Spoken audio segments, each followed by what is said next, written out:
Assalamualaikum warahmatullahi wabarakatuh. Waalaikumsalam warahmatullahi wabarakatuh. Selamat siang semua. Perkenalkan, saya Salsa sebagai MC di podcast kali ini. Kali ini kita kedatangan narasumber yang akan menceritakan tentang cerita hikayat. Karena mereka ini dipercaya sebagai ahli-ahlinya di dalam cerita hikayat tersebut. Siapa aja sih narasumber yang datang di podcast saya hari ini? Di sini ada Naura, Akila, Dava, Gabriel, dan Ajam. Saya sudah mendengar dan mungkin sudah banyak orang juga mendengar tentang cerita hikayat Bunga Kuning. Tapi mungkin belum banyak orang tahu bagaimana detail dari cerita Bunga Kuning tersebut. Karena kalau yang saya tahu di cerita Bunga Kuning ini ada seorang raja yang memiliki 10 putri itu.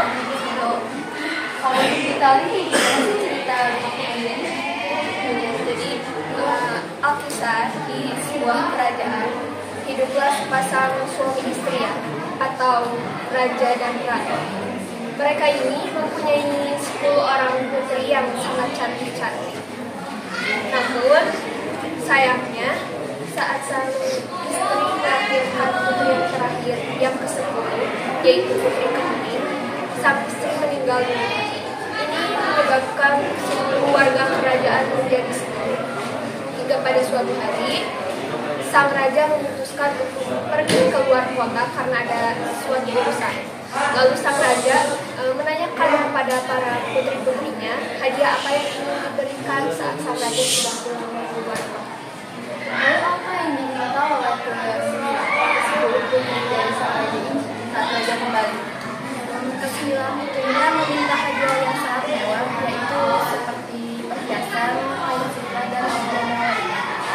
Tapi putri-putri hanya meminta sang raja untuk kembali dengan keadaan sehat. Berarti baik sekali ya putri dari 9 putrinya yang lain meminta hadiah yang mewah, tapi sang putri Kuning cuma meminta hanya untuk kembali dengan sehat. Lalu bagaimana setelah sang raja pergi? Saat sang raja pergi, ke-9 putrinya hanya bersiap dan meminta pelayan melayaninya secara seadanya. Akibat perbuatan angkanya, taman sang raja pun Padahal itu taman kesayangan sang raja, tapi dibuat kotor oleh anak-anak. Lalu apa yang dilakukan setelah merusak menginventaris taman sang raja?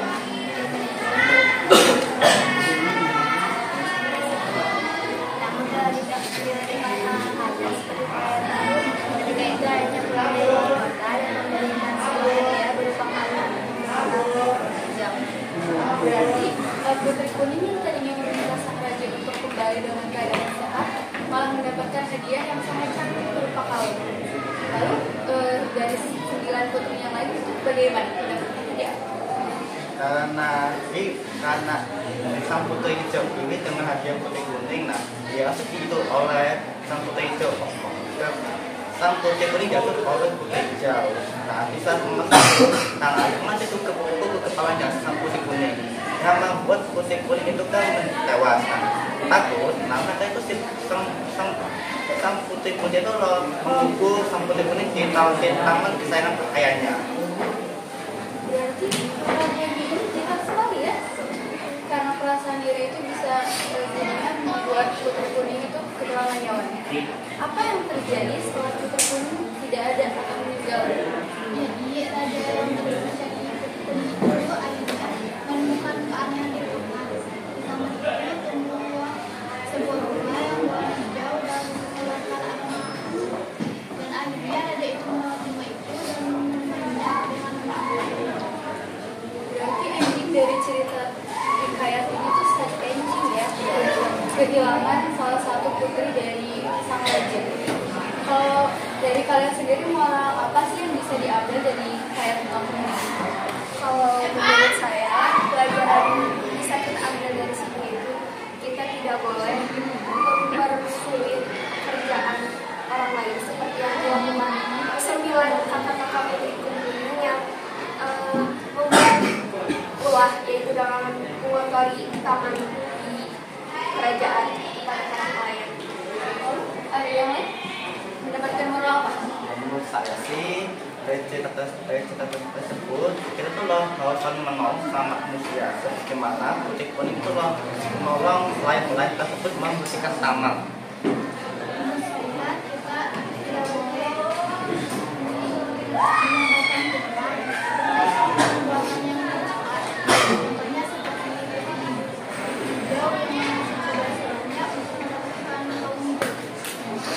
Betul, berarti banyak banget pelajaran dan moral yang bisa kita ambil. Termasuk saya sendiri, saya mengambil moral dari cerita ini. Pelajaran yang bisa kita ambil itu kita harus saling menyayangi, menghargai sesama saudara. Tidak boleh ada perasaan iri, karena kita kan masih saudara gitu kan. Mungkin semoga cerita dari Hikayat Bunga Kemuning ini dapat menginspirasi narasumber pendengar yang lain. Yang baiknya bisa kita ambil dan buruk-buruknya jangan kita ambil. Mungkin sekian dari podcast kali ini. Kami semua pamit undur diri. Wassalamualaikum warahmatullahi wabarakatuh.